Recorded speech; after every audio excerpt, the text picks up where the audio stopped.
Bien, eh bien, nous allons poursuivre nos travaux avec Jens Althoff, qui est le représentant de la Fondation Heinrich Böll à Paris, qui va nous parler des leçons à tirer, s'il y a des leçons à tirer, de l'expérience allemande, puisque ce matin, nous avons évidemment beaucoup évoqué le cas allemand, qui est quand même très emblématique, évidemment. Wir schaffen das, nous allons le faire. De Angela Merkel a marqué les esprits en 2015, en septembre 2015 ou octobre, je ne me souviens plus. Alors, c'est à vous, Jens, de venir nous faire cette intervention qui sera suivie, comme d'habitude, d'un échange avec la salle.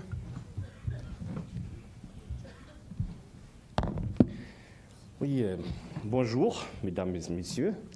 Merci beaucoup vraiment pour cette invitation. Je trouve que c'est une très très bonne idée et aussi merci aux organisateurs. C'est vraiment une bonne idée, ce échange entre, on doit dire vraiment une perspective européenne. Alors, peut-être Jens, peut-être avant, puisque je ne l'ai pas fait. Oui. Est-ce que vous pourriez nous dire quel est Ah ben voilà, c'est ce que vous faites. Bon. Très bien. Voilà. Alors, c'est justement exactement ce que vous voulez faire. C'est qui sommes-nous? Nous sommes une des grandes fondations politiques allemandes, un centre de réflexion. Nous occupons de tout ce qui est éducation politique. Et on a un réseau de plus de 30 bureaux dans le monde entier où nous travaillons justement sur les causes des migrations aussi. Heinrich Böll, les noms, était un grand écrivain intellectuel engagé dans l'Allemagne d'après-guerre, prix Nobel de littérature en 1972. Et le bureau français travaille surtout sur les questions liées à la coopération franco-allemande et européenne. La politique des réfugiés, de la migration et de l'intégration est un de nos axes de travail aussi. Qu'est-ce que sont des fondations politiques en Allemagne? C'est quelque chose qui n'existe pas comme ça en France. Si en Allemagne, on est un mouvement politique qui est représenté au sein du Bundestag, du Parlement allemand, au minimum 2 fois ensuite, on a le droit à une fondation politique qui est très bien financée par l'État allemand. Donc nous sommes une fondation qui est proche des Verts allemands. Les Verts allemands, ils ne gouvernent pas au niveau fédéral, ça vous savez, ça il y avait Joschka Fischer, mais depuis, ils ne gouvernent plus au niveau fédéral. Mais ils participent au gouvernement de 9 des 16 Länder en Allemagne, et les Länder sont responsables de la gestion de l'accueil des réfugiés et migrants. Et pendant le grand mouvement des réfugiés de 2015-2016, les Verts étaient présents au gouvernement dans des régions importantes comme la Rhénanie du Nord-Westphalie et le Bade-Württemberg. Et la fondation est cependant indépendante dans son organisation et dans son financement qui est assuré par l'État allemand. Ça, c'est important. Nous sommes proches d'un mouvement politique, mais nous sommes complètement indépendants quand même au niveau du financement, de l'organisation et tout autour. Et alors, nous avons fait des études comparatives sur la gestion des Länder pendant la crise migratoire, on en a parlé. Nous avons commandé et publié une étude sur les coûts et les bénéfices de l'intégration des réfugiés en 2016. Et nous avons soutenu financièrement un atlas de migration environnementale en France. Là, on a juste fait un petit soutien au niveau du financement. Alors, moi aussi, je me basais là très fortement sur un rapport d'une commission d'experts interpartidaires sur les expériences en Allemagne depuis 2015, perspective pour une politique des réfugiés et d'immigration durable et tournée vers le futur, publié en novembre 2017. Quelques remarques historiques en ce qui concerne la politique migratoire en Allemagne. L'asile politique, c'était quelque chose qui a sauvé tant d'Allemands autrefois. Ici, au bord de la même mer, à Ostend, en 1936, il y avait l'été de 1936 avec Stefan Zweig, Joseph Roth et tant d'autres. Il y avait juste un livre qui est apparu et je me permets aussi de vous donner quelques conseils littéraires. Et il y avait aussi Erich Maria Remarque, c'est une autre, peut-être il y a quelques-uns d'entre vous qui le connaissent, par À l'Ouest, rien de nouveau, qui a écrit Arc de Triomphe, qui est aussi un roman. Et tous les deux sont quand même des livres qui montrent une expérience en Allemagne qui a mené à un droit d'asile fort dans la loi fondamentale. Justement, l'expérience qu'il y avait beaucoup de gens qui ont dû s'enfuir pendant tout ce qui était l'époque des nazis, l'époque nationale-socialiste, et qui justement ont eu cette expérience que la question d'avoir un asile, la question d'avoir une possibilité de s'enfuir et d'être accueilli, c'était vraiment une question de survie. Par contre, ce droit était justement limité en 1993 parce que là, justement, il y avait tout un grand mouvement par la Yougoslavie et il y avait quand même une assez limitation de ce droit. Je vais en parler plus tard. Là, vous voyez les deux livres qui parlent justement de cette expérience. La France et l'Allemagne, deux histoires de l'immigration. On doit dire là, il y a quand même deux traditions très très différentes entre la France et entre l'Allemagne. Contrairement au droit du sol, ius soli est valable en France, à dire le principe du lieu de naissance comme critère d'acquisition de la nationalité française. En Allemagne, c'est une conception de la nationalité basée sur le droit du sang, ius sanguinis, qui a longtemps prévalu. Et depuis une réforme en 2000, des éléments de droit du sol ont été ajoutés comme nouveaux critères d'acquisition de la nationalité allemande. L'immigration en Allemagne d'après-guerre était très fortement marquée par une immigration des Gastarbeiter, des travailleurs étrangers, qui venaient combler le manque de main-d'œuvre en Allemagne de l'Ouest, dans une économie d'après-guerre en forte croissance. L'Allemagne a conclu des accords avec la Turquie, mais aussi avec l'Italie, l'Espagne et la Grèce, le Maroc, le Portugal, la Tunisie et la Yougoslavie pour recruter ces travailleurs. Après la chute du mur, il y a jusqu'à aujourd'hui environ 4,5 millions de Russes allemands, on dit, c'est-à-dire des descendants des Allemands ayant émigré en Russie, Roumanie et d'autres pays au cours du XVIIIe siècle. Ils ont obtenu immédiatement la nationalité allemande grâce au droit de sang. Ça, c'était quelque chose qui a quand même mené à pas mal de tensions. Il faut être clair, parce qu'il y avait beaucoup déjà de citoyens en Allemagne issus d'immigration qui n'ont pas la nationalité allemande, surtout d'origine turque. Et pour eux, c'était très très difficile d'obtenir cette nationalité allemande.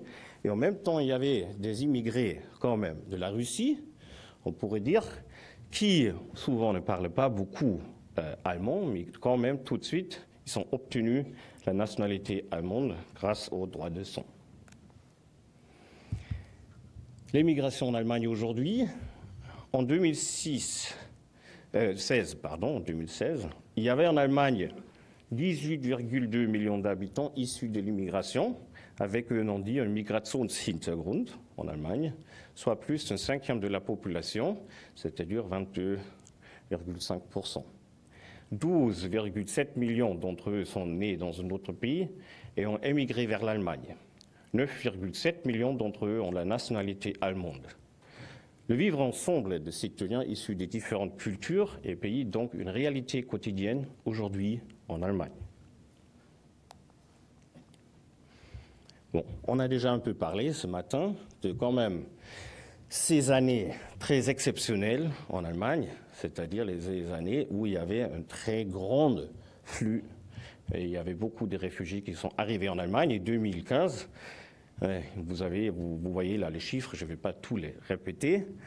Et ça, je vais un peu parler de cette situation-là. Je vous ai mis aussi en dessous, juste comme information, que la durée moyenne de la procédure de demande d'asile Politik auprès du Bundesamt für Migration und Flüchtlinge, Office fédéral des migrations et des réfugiés, est autour de 10,4 mois.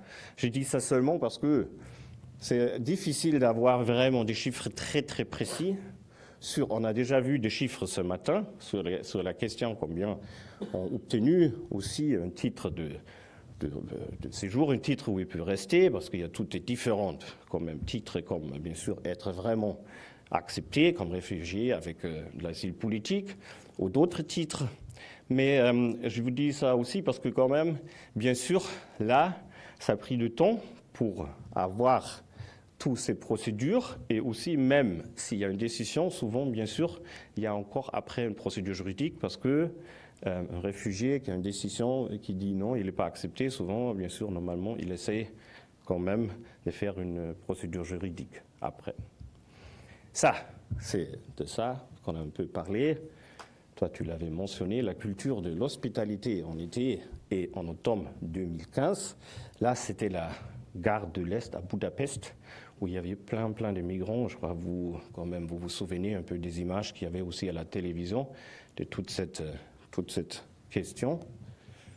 Et là, c'était la gare de Munich, où il y avait vraiment, moi aussi, j'aurais pas pensé moi-même qu'il y aurait tout un mouvement de citoyens qui se sont rassemblés, qui ont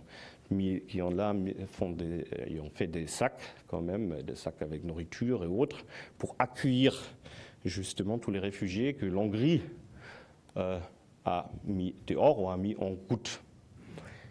Ça, c'est le fameux de Angela Merkel, nous y arriverons. Début septembre 2015, Angela Merkel a pris la décision de ne pas fermer les frontières pour les réfugiés venant de Hongrie. Ça, je trouve que c'est quelque chose d'important, parce que même dans le débat allemand, on parle souvent du fait qu'elle a ouvert les frontières. Ça, c'est justement pas vrai. Les frontières étaient ouvertes, il y avait la possibilité d'y entrer, mais elle n'a pas fermé. Ça, c'est vrai, elle a pris cette décision de ne pas fermer. Et puis, en Allemagne, ils sont accueillis, mais ce qui est très, très important, là, il y a une très grande différence entre l'Allemagne et la France, c'est qu'en Allemagne, les réfugiés sont repartis entre les régions selon la clé de répartition Königstein, ça s'appelle, Königsteiner Schlüssel, c'est-à-dire c'est une clé de répartition qui dépend du taux de population dans les différentes régions, on dit des Länder, taux de population et aussi un facteur de richesse. Donc là, ils sont assez vite répartis. Et après, c'est vraiment aux gestions de Länder, surtout aux gestions de communes, vraiment de s'occuper de l'accueil des réfugiés et tout ce qui va avec. Je souligne ça parce que ça, c'est vraiment quelque chose qui est quand même assez différent avec la France. Et ça, c'était un très grand défi, c'est très clair, parce qu'il y avait quand même plus de millions de réfugiés dans 2 ans qui sont arrivés en Allemagne, surtout les réfugiés syriens, aussi d'Irak, aussi d'Afghanistan, mais Syriens, c'était vraiment la plus grande majorité. Mais on peut déjà dire, on peut en aller là-dessus, c'était globalement bien géré, surtout au niveau des villes et régions, et grâce à une implication très forte de la société civile. Justement, il y avait un très grand mouvement citoyen qui s'est formé. Ce matin, on a eu le chiffre qu'il y avait à peu près 10% de la population en Allemagne qui s'est engagée d'une façon ou d'une autre, même seulement en donnant un peu de l'argent ou faire des contributions à ça. Mais le journal Der Spiegel a comptabilisé 15 000 initiatives citoyennes qui s'engagent dans l'accueil des réfugiés dans les années 2015-2016, et il y en a beaucoup qui sont restés. Mais là, il y a vraiment toute une idée. Il y a même le gouvernement a même installé un dialogue pendant ce temps-là avec toutes les associations, les ONG et autres qui se sont engagés. Au niveau des communes, ce qui était assez extraordinaire, on doit dire, c'est que les partis, sauf l'extrême droite, ils sont travaillés ensemble pour trouver des solutions d'hébergement pragmatiques et rapides. Par exemple, dans la ville de Stuttgart, il y avait tous les élus locaux, vraiment, même normalement, qui se sont combattus assez fortement, bien sûr, mais là, ils sont vraiment travaillés ensemble et trouvé souvent des solutions très pragmatiques. C'est-à-dire, par exemple, le vert, ils sont dit, oui, normalement, bien sûr, on est pour la protection du parc, de tous les espaces verts et tout ça, mais là, on comprend, bien sûr, on doit quand même construire assez vite. des possibilités d'hébergement. Ouais. Et des autres, les conservateurs, ont dit oui, nous, on sait que normalement, là, on est quand même, mais là, il faut agir. Donc tout le monde a travaillé vraiment ensemble, et pas seulement ça. Ce qui était très, très important, c'est surtout que aussi, comme j'avais dit déjà, les initiatives citoyennes, les ONG, très important, aussi les structures des églises, qui ont beaucoup d'organisations qui s'occupent de ça, qui sont très importants en Allemagne, et beaucoup de clubs de sport. Ça, c'était quelque chose de très important aussi. Parce que justement, si on a des réfugiés, justement, ce sont aussi des jeunes hommes. C'était vraiment la question comment on peut assez vite leur donner quelque chose aussi où ils peuvent s'intégrer, où ils peuvent faire. Donc il y avait vraiment des clubs de sport qui sont très vite créés des équipes de football, par exemple, et qui ont joué entre les autres et tout. Donc il y avait tout un mouvement là-dedans. Et ça, c'était vraiment un rôle décisif dans l'accueil et l'intégration des réfugiés. Il y avait aussi une nouvelle loi, depuis octobre 2015, une loi d'intégration. Et ça, c'était aussi vraiment une nouveauté en Allemagne, parce que là, pour les réfugiés ayant une perspective de rester, Bleibeperspektive, donc, où on pensait que, quand même, normalement, ils vont avoir une assez bonne probabilité qu'ils vont vraiment être acceptés comme réfugiés. Il y avait cette séparation. Ils pouvaient participer tout de suite à des cours de langue et d'orientation, ainsi qu'à des programmes de formation. Là, on avait déjà parlé ce matin, il y a 6 heures de cours de langue et 100 heures de cours d'orientation sur le système allemand, sa culture et ses valeurs. Et aussi, comme j'ai dit, il y avait aussi des possibilités d'accès aux formations et au marché de travail assez vite. Donc ça, c'était vraiment un grand pas dans ce qui était la politique d'accueil des réfugiés et d'intégration en Allemagne. Là, vous voyez aussi le pays qui, normalement, où venaient des réfugiés, on dit ils ont une perspective de rester. C'était tout d'abord les réfugiés venant de Syrie, d'Irak, d'Érythrée, d'Iran, de Somalie et aujourd'hui aussi du Yémen. Bon, ça, on a déjà un peu regardé ce matin, je ne vais pas y revenir sur ça. Bon, ça, c'est assez petit. Vous pouvez, je crois, pas vraiment trop le voir, mais juste les chiffres en bas pour vous donner une idée, parce que ça, c'est l'immigration de juste des pays de l'Union européenne vers l'Allemagne. Je dis ça parce qu'on ne parle que des réfugiés, on ne parle que de ça, mais il faut vraiment aussi voir toutes les autres immigrations. Je ne dis pas que ce serait le même défi, enfin, on est clair, c'est une autre question, mais aussi pour dire quand même, il y a une immigration assez importante vers l'Allemagne.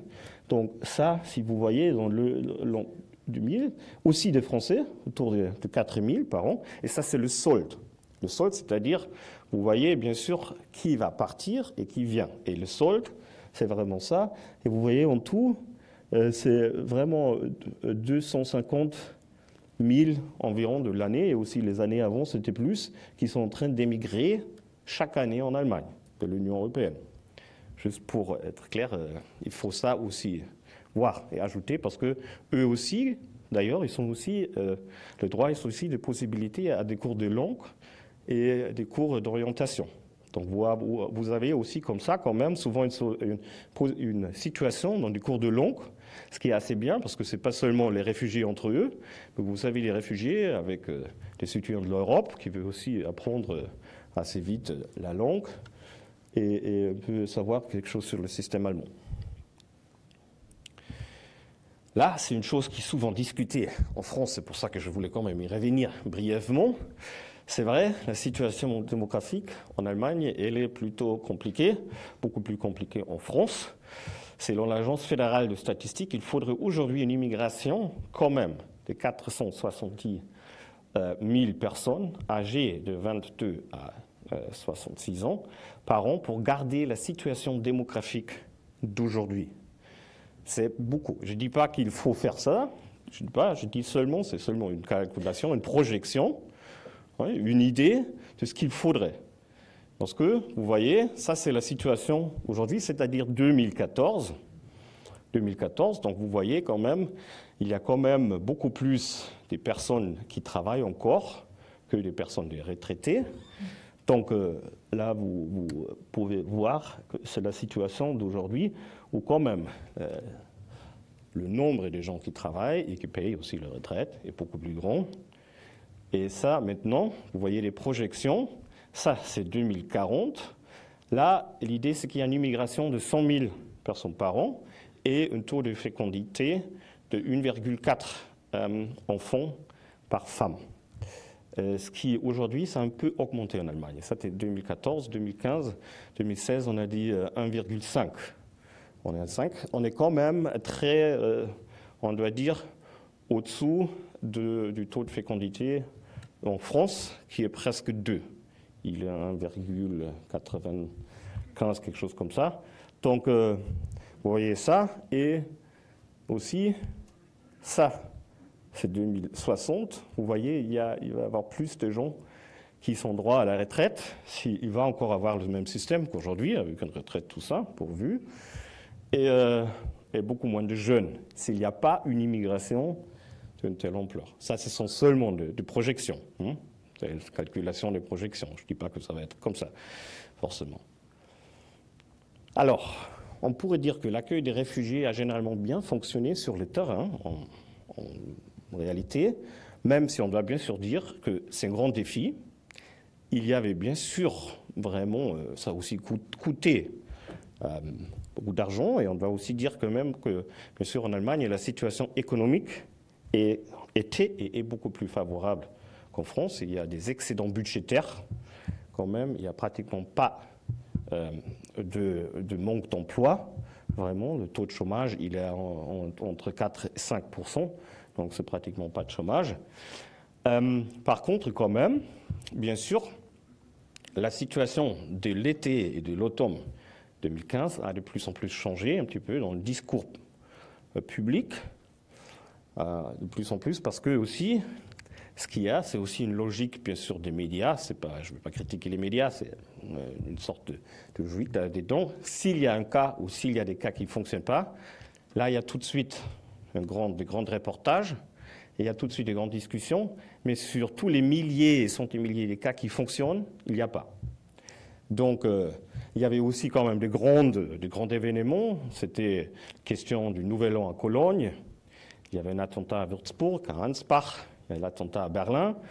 D'ailleurs, si on le regarde de près, pratiquement tous, il n'y avait pratiquement pas des réfugiés syriens mêlés là-dedans. Des réfugiés syriens qui étaient quand même la plupart des réfugiés qui sont venus.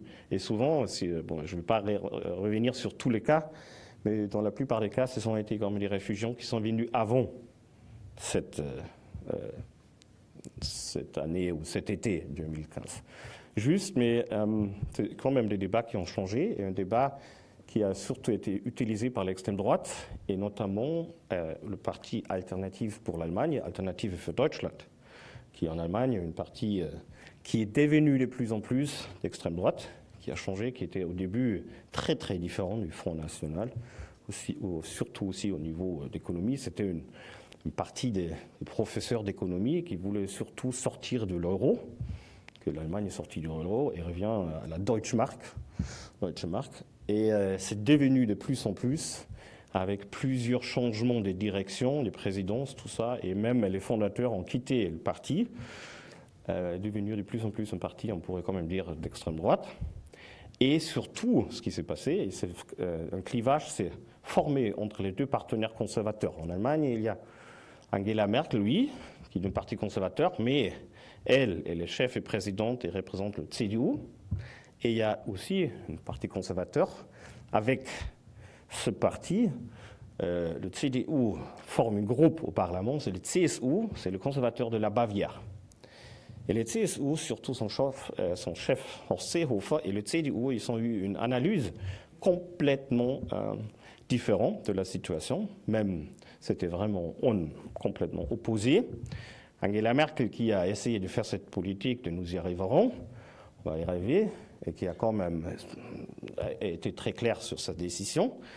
Et Horst Seehofer de la CSU, qui a dit non, c'est justement la raison pour laquelle maintenant il y a une montée de l'extrême droite en Allemagne, et on doit absolument y répondre.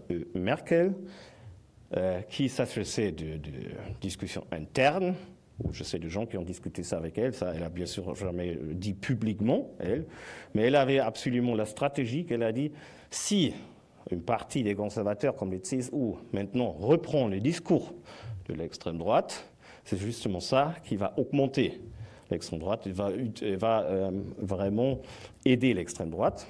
Et le CSU a eu complètement une analyse complètement différente. Elle a dit non, la montée de l'extrême droite, ça montre qu'il y a un vrai problème dans la question, donc il faut y réagir. Justement, donc ce sont ces deux analyses, ou ces deux positions, quand même, ils forment jusqu'à aujourd'hui un groupe, une formation politique. Et Herr Seehofer a demandé un plafond fixé à 200 immigrés par an, 200 000 immigrés par an. Et c'est justement été un grand conflit, je vais y revenir, pendant, on va dire, la période aussi. Déjà, ça a commencé, en effet, ça a commencé avant, mais l'AfD entre dans 14 des 15 parlements, des Länder régionaux, et en septembre dernier aussi au Parlement national, le Bundestag, avec 12,6% de voix. C'est pour la première fois dans l'histoire de l'Allemagne, qui est un parti, quand même, on pourrait dire, de l'extrême droite, au Parlement. Parce que ça, c'était juste pas pensable, vu l'histoire de l'Allemagne, que ça pourrait se produire. Et ça a vraiment changé le paysage politique en Allemagne, parce que maintenant, il y a 6 partis aussi au Parlement, qui aussi, à cause de ça, c'est aussi beaucoup plus difficile de former un gouvernement, ce qu'on peut voir et observer en ce moment. Là, juste pour dire, ce qui était un peu la réaction aussi d'Angela Merkel, c'est quand même durcir et changer sur la question, sur sa politique migratoire. Elle a poussé l'accord avec la Turquie en mars 2016 pour juguler le flux de réfugiés. La politique face aux réfugiés s'est durcie avec pas mal de mesures, je vais y revenir aussi. Surtout aussi, il y avait un élargissement des pays sûrs avec une procédure limitée pour les demandeurs d'asile, c'est-à-dire c'était une première limite de droit d'asile qui était inclus à la Constitution. On avait vu au début des années 90. Et là, il y avait quand même la question d'élargir, mettre sur plus de pays. Ça ne veut pas dire qu'ils ne sont pas un droit d'asile ou qu'ils ne sont pas un droit à la procédure. C'est seulement que la procédure, que les droits sont limités et les procédures faites d'une façon beaucoup plus vite. Et aussi, il y avait une restriction du regroupement familial pour les réfugiés placés sous le statut de la protection subsidiaire et temporaire avec ça. Ça, vous voyez, c'est le Parlement aujourd'hui en Allemagne. Et je le dis parce qu'on n'a pas encore un gouvernement. On a juste un gouvernement qui n'est pas élu, qui juste continue à s'occuper de toutes les questions, il n'est pas élu. Et dans la Constitution en Allemagne, justement, il n'y a pas une date qui est fixée pour limiter les possibilités de former un gouvernement. Donc vous avez un peu observé que depuis fin septembre, il y a toutes les différentes formes de négociations. Là, vous voyez, il y a le CDU-CSU, les conservateurs qui ont la majorité, le SPD, le AfD, l'extrême droite, les libéraux, FDP, les Linke, et à la fin, aussi les Verts, 6 partis. Donc, pour former une majorité, c'est clair, tous les partis ont exclu de travailler ou de coopérer avec l'extrême droite.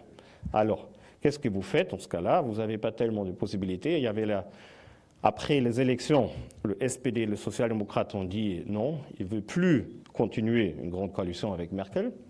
Donc, il y avait des négociations longues et dures entre les Verts, entre les libéraux et entre les conservateurs. Je le dis aussi parce que la question d'immigration était un point clé et très dur et très débattu dans justement ces négociations. Donc là, ça a échoué parce que les libéraux, aux dernières minutes, ont dit non, on ne veut pas partager, on ne peut pas. Et après, il y avait toute une discussion parmi les social-démocrates. Et enfin, les social-démocrates, maintenant, ont commencé les négociations et ils sont même finis, les négociations, avec Angela Merkel et le CDU. Par contre, ce qui est important, ce qui est vraiment important, c'est qu'on n'a pas encore un gouvernement en Allemagne. Parce que maintenant, il y a un contrat de coalition avec 177 pages. Tout est réglé, assez en détail. Mais maintenant, c'est aux adhérents, aux membres des social-démocrates, d'adopter ou pas, de voter pour ou contre ce contrat de coalition. Et on va le savoir le 4 mars. il va avoir le résultat, et seulement après, il va avoir l'élection de la chancelière au Parlement et la formation du gouvernement. Si les membres du SPD, les adhérents, votent contre, tout recommence. Et il me semble qu'il va plutôt avoir de nouvelles élections en Allemagne.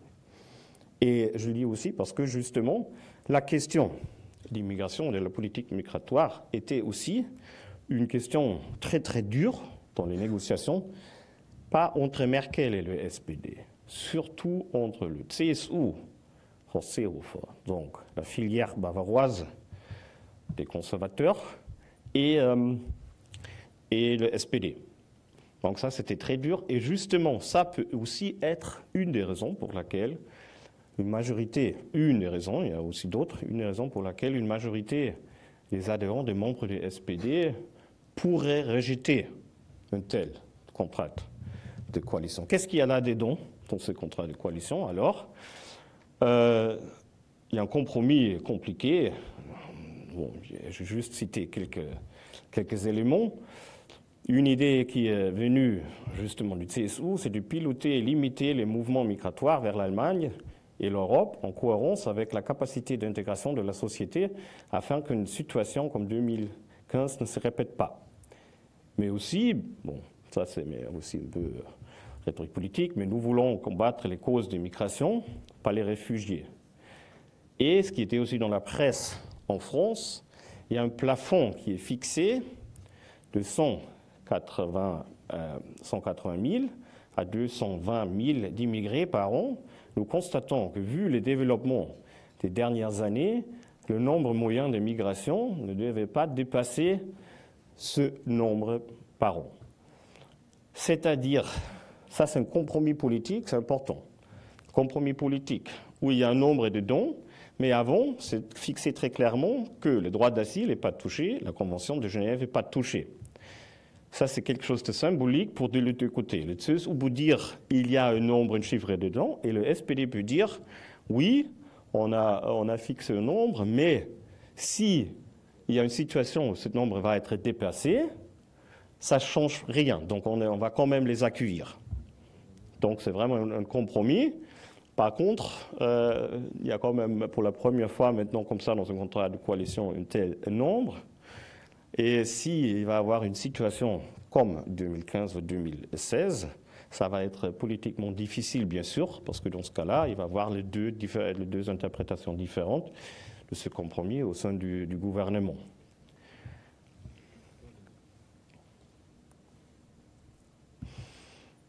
Alors, qu'est-ce qui sont un peu les idées ou les éléments qu'il y a dans ce contrat de coalition, pourvu que vraiment il va y avoir ce gouvernement. Hein, on parle déjà de ça toujours.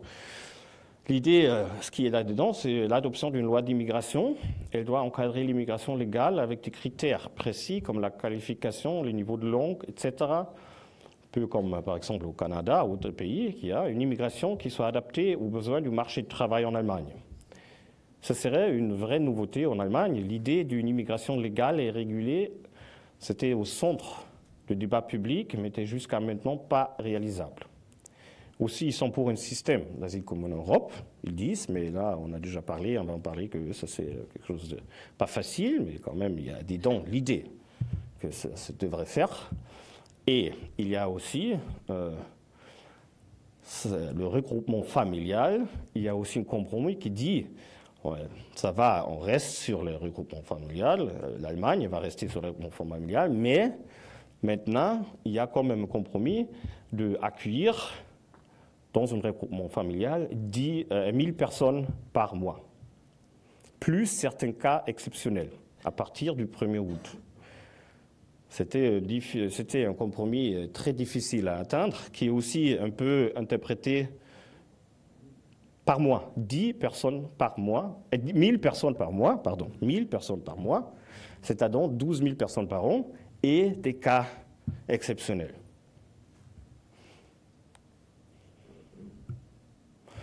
Aussi, ils sont dit qu'ils veulent établir des centres d'accueil pour les réfugiés, où l'accueil, la décision sur la demande d'asile, la répartition dans les régions et communes où les repatriements sont pris en charge et effectués. Donc pas jusqu'à maintenant, il y avait des centres d'accueil, mais très vite, il y avait la répartition. Et là, ils vont vraiment créer des centres d'accueil où la durée de séjour peut être jusqu'à 18 mois. Et pour les familles avec des enfants, elle ne doit pas dépasser 6 mois. Ça, c'est quelque chose qui va être assez problématique en Allemagne parce que ça, c'est quand même quelque chose qui devrait être géré par les Länder et les régions, où il y a beaucoup de Länder et régions où aussi il y a toute une autre constellation politique qu'au niveau fédéral qui vont dire non, non, non. Nous, on ne va pas ça, et comme on n'est pas d'accord et tout. Donc là, moi, je suis très sceptique que quelque chose comme ça va se faire assez vite en Allemagne. En plus, le rassemblement des réfugiés dans de tels centres reste une question très sensible en Allemagne.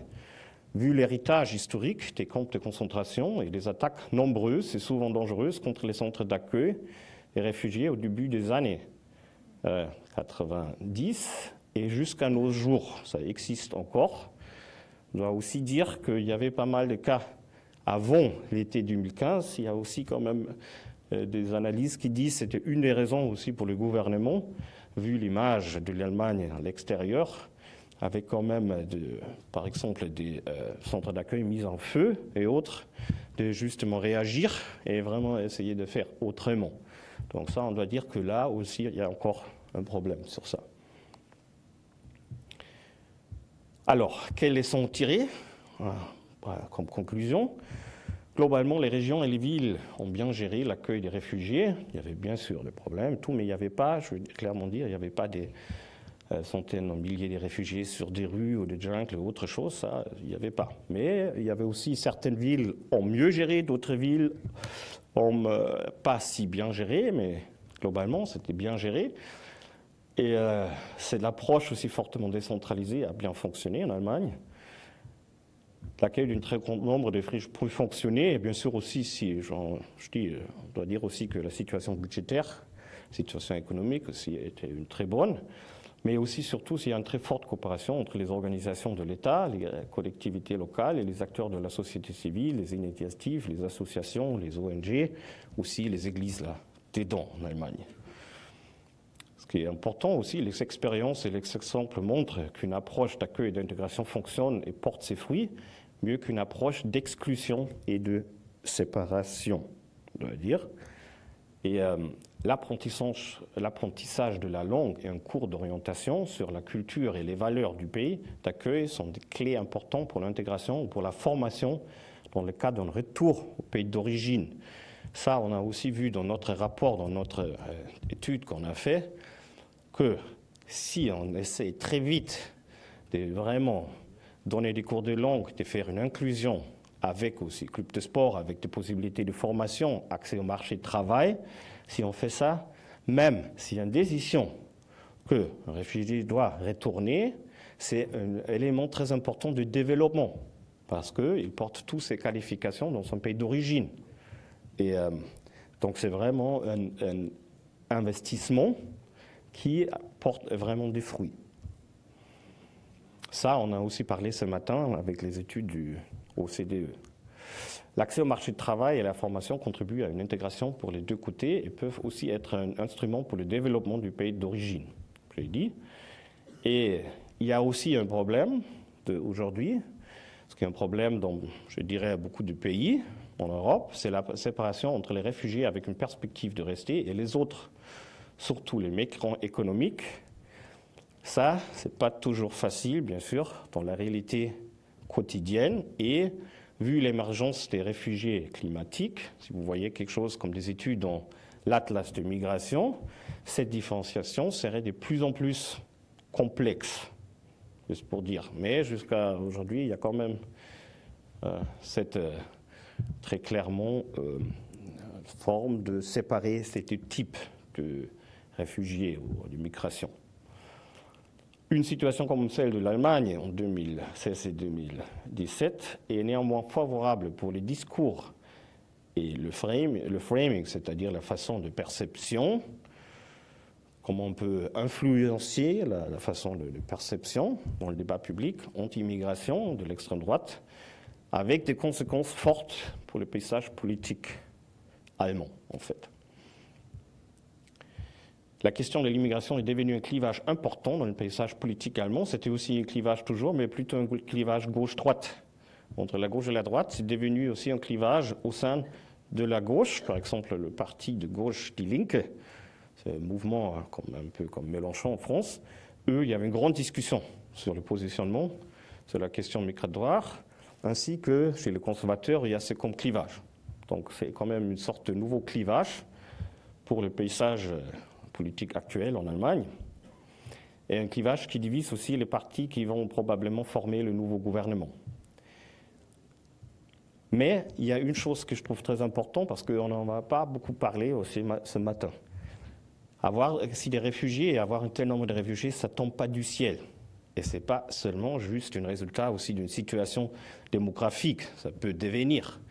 Mais c'est vraiment pas. Et là, le cas en Allemagne, de toute façon, montre très clairement que c'est la conséquence d'une guerre et d'un conflit terrible en Syrie qui n'était pas géré, et aussi l'Union européenne et les autres pays, aussi notamment la France et l'Allemagne, n'ont pas arrivé à vraiment s'engager de façon de terminer avec la situation en Syrie. C'est vraiment une conséquence directe de ça, il faut très clairement le dire. Et aussi d'une situation de plus en plus compliquée dans le camp des réfugiés, ça on a aussi vu après, hein, parce que j'étais juste après le début du conflit en Syrie, j'étais dans le camp des réfugiés à la frontière avec la Turquie. C'était toujours difficile le camp des réfugiés, mais là, c'était vraiment encore une assez bonne situation. Ils sont bien accueillis en Turquie, on a pensé que c'est seulement pour un certain temps. Et après, ça c'était sans fin en Syrie, c'était clair qu'il n'y a pas de perspective, et la situation aussi dans les camps de réfugiés était de plus en plus mauvaise. Donc, et ça quand même, il y avait des informations là-dessus. Donc cette situation qui s'est passée, ce n'est pas tombé du ciel, ce n'était pas quelque chose qui, tout d'un coup, il y a des réfugiés, il y a des causes pour ça, très clairement. Et surtout, le système du Dublin, qui laisse tous la responsabilité ou essaye aussi la question aux pays frontaliers, surtout aussi une vraie approche européenne, ce sont aussi des problèmes. Je veux dire, l'Allemagne, pendant ces années-là, ils se sont dit, oui, on veut avoir maintenant une clé de répartition en Europe, qu'on a en Allemagne, et ils se sont dit, il faut la solidarité en Europe maintenant, avec la situation que nous, on accueille tellement de réfugiés. Mais justement, tous les années avant, où l'Italie était confrontée à une situation comme ça, c'était surtout l'Allemagne qui a tout fait, la France aussi, mais aussi l'Allemagne qui a tout fait au niveau européen, qu'un système reste intact, un système Dublin reste intact, qui a quand même l'idée que les pays qui ont des frontières extérieures de l'Union européenne doivent s'en occuper, et comment ils s'occupent, c'est leur problème. Mais ça ne marche plus. Et je veux dire, c'est vraiment, aujourd'hui, c'est une question qu'on ne peut plus, comme ça, résoudre au niveau national. Il faut vraiment une approche européenne.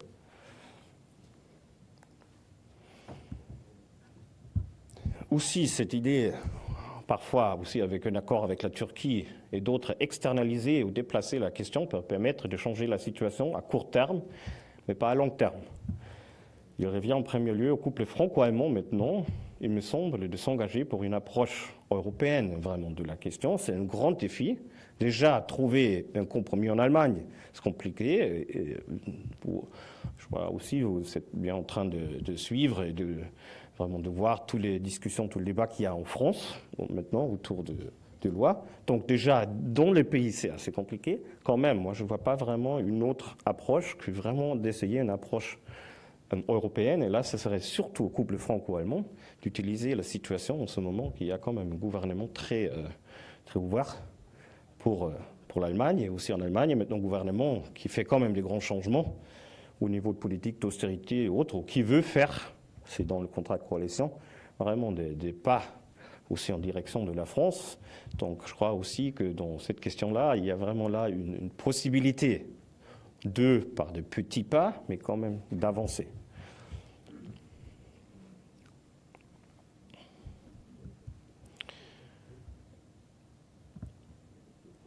Oui, voilà, parce que dans un monde si fortement globalisé et connecté, la migration et le vivre ensemble dans des sociétés modernes, mixtes et sera la réalité à laquelle il faudra faire face. Et si on essaye de juste renoncer, ça va tout simplement être de plus en plus compliqué et problématique.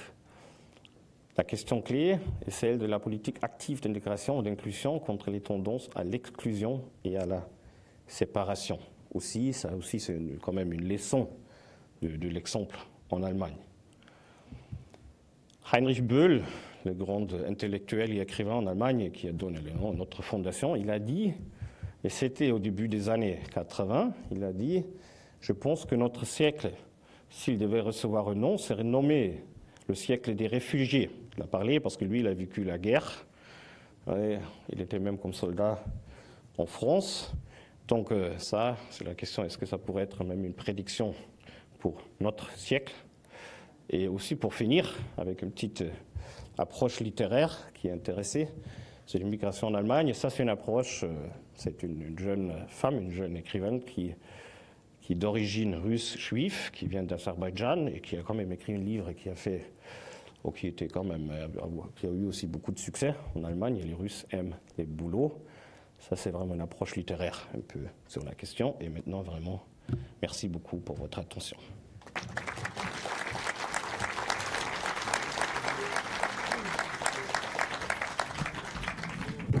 Merci beaucoup pour ce point d'étape sur la situation allemande, qui est très éclairant et qui pose beaucoup de questions, qui ouvre beaucoup de perspectives à la discussion. Alors, je vais laisser la parole à la salle, peut-être le collège, oui, ici. Et dans la salle.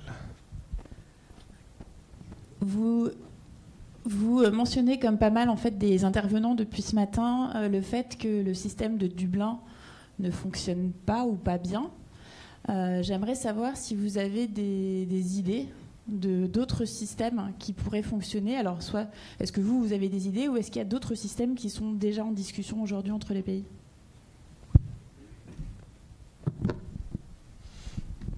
Bon, ça c'est un débat qui est vraiment un débat depuis des années maintenant. Je veux dire que cette idée de Dublin, qui a la responsabilité de chaque État et de les laisser là, surtout vu la situation aujourd'hui en Italie, en Grèce, on est vraiment assez d'accord que ça ne marche pas. Qu'est-ce qu'il y a comme possibilité? Bon, il y a différentes quand même idées. Avoir justement un système d'asile commun, on a vu que c'est compliqué, c'est clair, parce qu'il y a vraiment approche différente, mais avoir une office d'asile, c'était une idée de Macron aussi, de dire il nous faut un office européen d'asile, et aussi bien sûr une gestion aussi des frontières, et aussi avoir une loi d'immigration, il devrait avoir aussi un accès légal à l'Union européenne, des possibilités d'un accès légal à l'européen, parce qu'il y a quand même beaucoup aussi des réfugiés économiques qui essaient de venir, qui sont en train de prendre beaucoup de risques. Il y a beaucoup qui sont en train de mourir chaque jour dans la mer Méditerranée, ça, vous la suivez. Donc la question, c'est aussi avoir un accès, bien sûr, aussi avec des critères. C'est assez clair là qu'il va y avoir des critères, ce qui est aussi demandé au niveau européen. Maintenant, vous pouvez dire bien sûr que bon, c'est bien avoir une idée, ce serait bien, mais vu par exemple la politique en Hongrie, en Pologne, et tout ça, et les gouvernements là en place, comment ça serait possible? Donc il y a cette idée déjà, qui est aussi une idée de plusieurs gens, mais Macron, il a repris ça dans je trouve quand même son discours très remarquable, ce discours à l'université de Sorbonne en septembre, avoir une Europe de différentes vitesses. Donc il y a quand même la possibilité que quelques pays commencent déjà, sans que c'est pour tous les Européens, ils commencent déjà qu'essaie vraiment avancer sur une approche commune et d'installer une politique commune d'asile, une politique commune aussi qui essaie d'installer une politique commune d'accueil. C'est compliqué, c'est clair. Mais il me semble que tous les autres alternatives de ne pas le faire vont être encore plus compliquées que ça. Donc ça serait quand même des approches et des idées assez concrètes. Ici au collège. J'aurais peut-être une question également, Jens. Je me souviens que quand, en l'an 2000, l'Allemagne a adopté le droit du sol, ça a été présenté un peu en France comme une révolution. un basculement du droit du son au droit du sol. Dans votre présentation, vous avez plutôt parlé d'une sorte de pondération, ou comme si c'était un modèle un peu mixte entre les deux. Ça m'intéresserait d'en savoir un peu plus. Est-ce que c'est un basculement systémique du sang vers le sol, ou est-ce que vous avez, au fond, construit un système un peu entre les deux? Et est-ce que les conséquences de cette réforme ont été étudiées, sont en train d'être étudiées, une réforme qui a maintenant presque 20 ans? Est-ce qu'elle a eu des conséquences sur l'intégration, l'inclusion, l'attractivité peut-être de l'Allemagne, etc.? Justement, non, c'était pas complètement une révolution. Bon, ça dépend, c'était pour l'Allemagne un peu une révolution parce qu'il y avait des éléments de droit de sol. Mais ça reste que c'est vraiment surtout un droit de sang en Allemagne.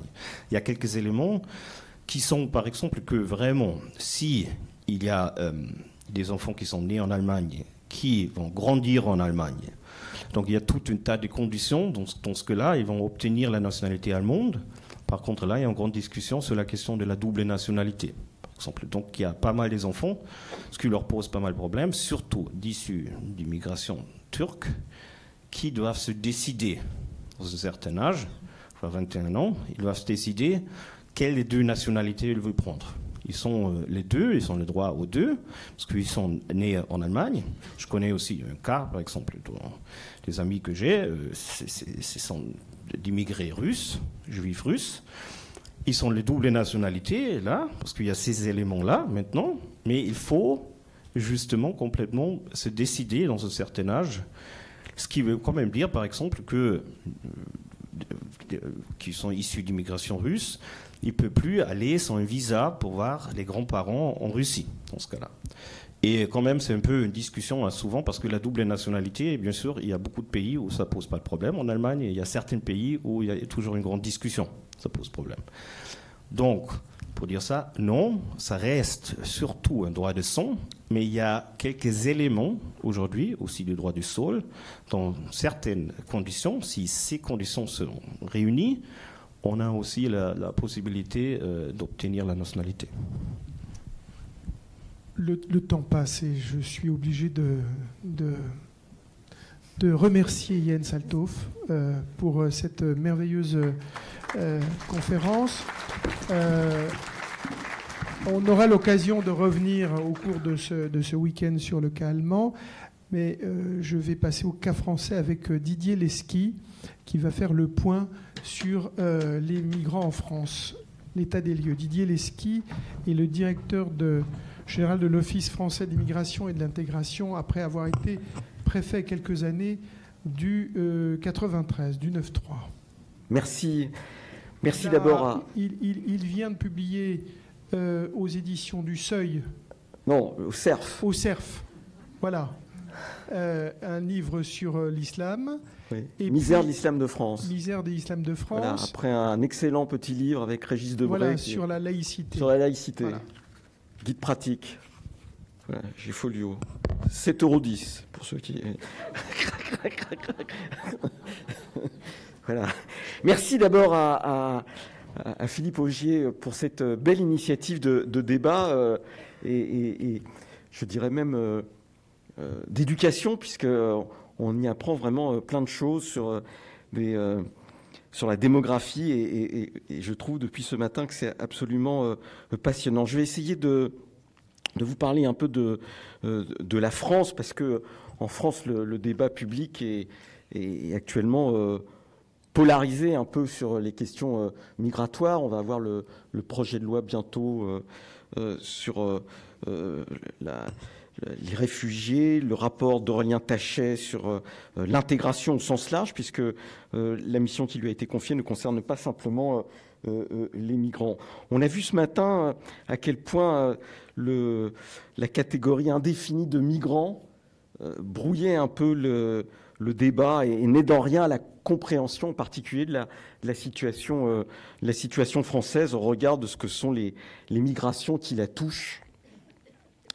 Et je dirais aussi au regard des efforts qui sont faits par l'État et des difficultés économiques et spécifiques qui sont les nôtres et qui, du coup, impactent les politiques que nous avons en matière d'intégration ou d'immigration. Et c'est d'abord ce qu'a rappelé, je dirais, Pierre-Henri ce matin, non seulement le vocable migrant polarise les débats, mais ne permet plus de savoir exactement de quoi on parle, alors que la France reste un pays, je dirais, d'immigration important. J'y reviendrai dans les chiffres.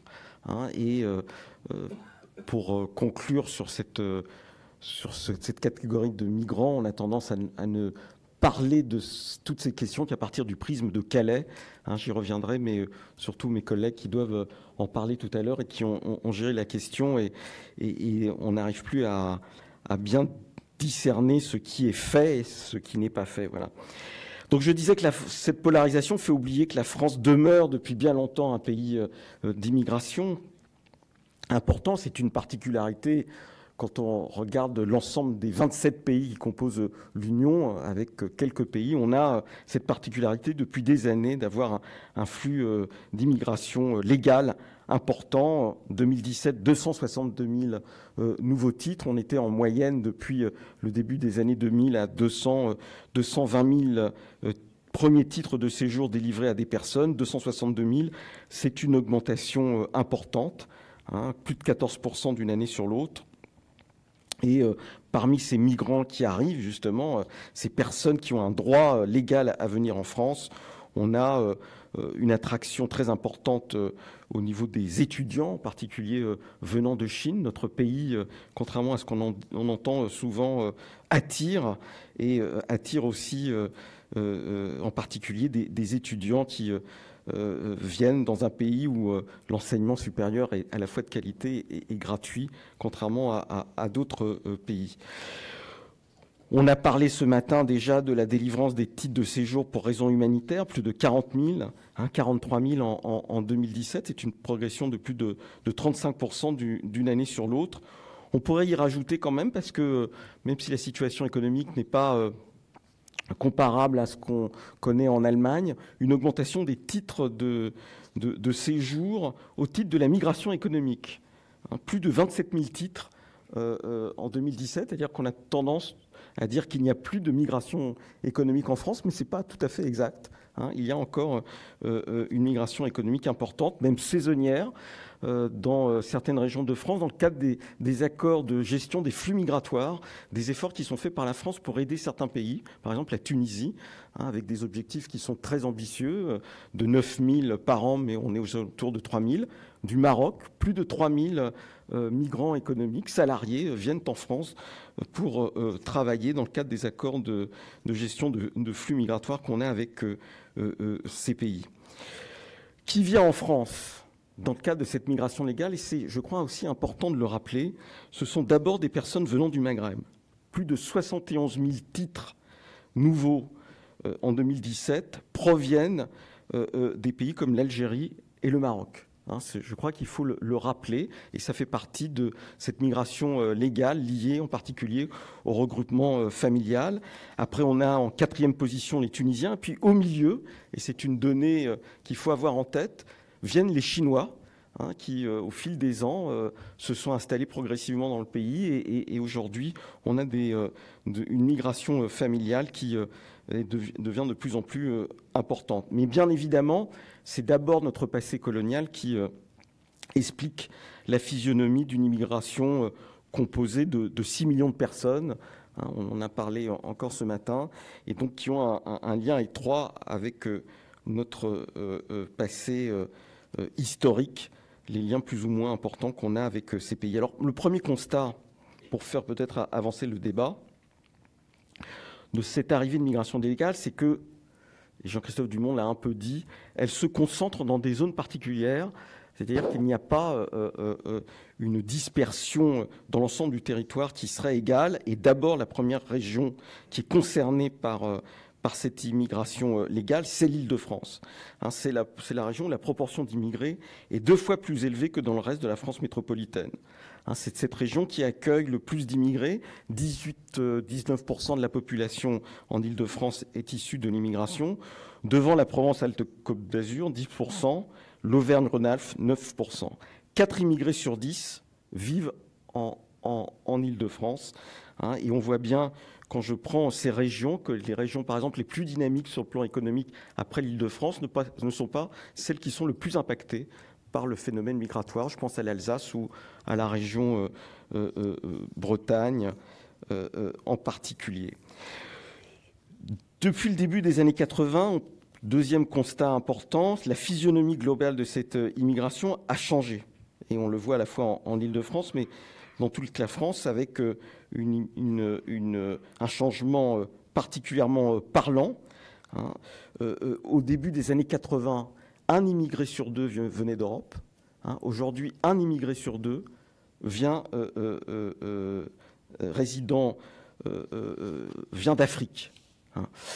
Et si la part des immigrés venant du Maghreb est globalement restée stable dans cette immigration légale, aux alentours de 30%, c'est la part des subsahariens qui a, elle, considérablement augmenté. Et on a vu ce matin, à travers les chiffres de François Héran, d'où vient cette explication. Mais je voudrais rajouter quelque chose en plus qui montre une partie des difficultés, et c'est le problème de la ségrégation spatiale, comme on peut dire parfois dans le débat public. Parmi les 36 communes de France métropolitaine comptant plus de 10 000 habitants et où plus de 30% de la population est d'origine étrangère, 33 sont situées en Île-de-France, dont 15 en Seine-Saint-Denis. Et on voit la particularité, par exemple, d'un département comme les Seine-Saint-Denis. Et si on prend deux villes comme Aubervilliers et La Courneuve, Aubervilliers aux portes de Paris, à une station de métro de Paris, 43% de la population, des résidents, sont des immigrés. Et plus de 8 jeunes sur 10 de moins de 25 ans ont au moins un parent immigré. On voit bien comment se concentrent les problèmes. On pourrait y rajouter, parmi les spécificités de l'évolution de cette migration, une ville comme Marseille, où aujourd'hui la première communauté immigrée est une communauté comorienne, qui s'est agrégée en quelques années. En disant cela, je souligne d'emblée que la population immigrée est surreprésentée dans les quartiers les plus défavorisés des régions françaises, et en particulier l'Île-de-France, et en particulier la Seine-Saint-Denis. Et pourquoi je dis cela? C'est parce que dans le même temps, et on voit comment joue la ségrégation spatiale, une ville comme Paris, qui a très souvent des positions singulières ou particulières dans les débats sur la migration, voit sa population immigrée considérablement diminuer. En 10 ans, on est passé de 30 à 20% de population immigrée, et avec un déplacement en particulier vers la banlieue nord, dans un phénomène qu'on connaît bien, qui est lié à la maîtrise du parc social et à son développement dans les régions périphériques de Paris, en particulier dans les zones nord. Mais ce qui est encore plus frappant, c'est que au moment où la Seine-Saint-Denis va accueillir en 20 ans plus de 290 000 immigrés supplémentaires, dans les arrondissements comme le 10e, le 11e, le 18e et le 19e, la part de l'immigration dans la population totale a fortement diminué. C'est-à-dire dans les arrondissements qui étaient historiquement, traditionnellement, la porte d'entrée de l'immigration. Il reste sans doute le 20e, le 12e, enfin le 13e, mais où là, on a une stabilisation, si ce n'est par endroit une augmentation de la population immigrée, mais qui n'est pas exactement la même que celle qui va en Seine-Saint-Denis, puisque dans le 13e, par exemple, c'est l'arrivée de migrants chinois qui explique l'augmentation de la population. Parmi ces immigrés en Île-de-France, les Algériens ont pris de plus en plus d'importance, et ils sont devenus aujourd'hui la première communauté immigrée en Île-de-France. Voilà. Et je crois que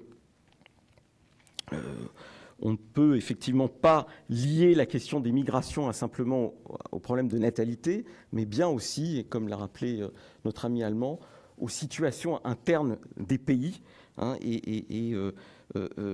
L'Algérie est aujourd'hui un des pays à partir desquels on vient en France de manière importante, et on a, une fois qu'on a ce paysage, tous les problèmes posés en termes d'intégration se rajoutent, même dans cette migration légale, un niveau de qualification qui n'est pas très élevé. et qu'on voit très bien dans les chiffres à la fois de réussite ou de non-réussite scolaire. On a parlé ce matin avec aussi Monsieur Dumont, mais on le voit par exemple sur la réussite des filles. Les filles réussissent mieux à l'école, indéniablement. Elles sont même, par exemple, dans un département, dans Seine-Saint-Denis, qui est un département très impacté par le chômage, eh bien, jusqu'au premier enfant, moins chômeuses que les hommes. Et le basculement se fait au moment du premier enfant, avec tous les problèmes liés aux gardes d'enfants, etc. Et puis au fait que la crise a un impact sur la solidité des familles. Je rappelle que c'est un département, par exemple, où 30% des familles sont composées de familles monoparentales, et majoritairement, très majoritairement, avec des femmes. Et naturellement, se rajoutent, une fois qu'on a ce paysage, les problèmes de logement qui ne se posent pas de manière identique en fonction des origines nationales des personnes et en fonction des dynamismes internes et des solidarités communautaires. Alors, c'est dans ce paysage global de la migration légale, des 260 000, que s'insère la question des demandeurs d'asile. Cette demande d'asile, on en a aussi un peu parlé, elle a concerné en 2017 plus de 108 000 personnes, mineurs compris. Il faut inclure dedans les mineurs. En réalité, c'est 73 000 adultes. Et après, on rajoute les enfants qui ont demandé une prise en charge au titre de l'asile. Parmi ces personnes qui ont demandé l'asile, 62 000 étaient des personnes isolées et des hommes à plus de 90%. C'est ça la physionomie, très majoritairement jeunes, de moins de 30 ans. Et comme j'ai dit, 43 000 se sont vus accorder l'asile. Alors, de la même manière que la migration légale se concentre dans certaines zones, la demande d'asile se concentre aussi dans certaines zones. Et Paris, 40% de la demande d'asile se situe à Paris. Et on voit aussi dans les images les effets que ça peut générer en termes de difficultés, je dirais, d'hébergement. J'y reviendrai.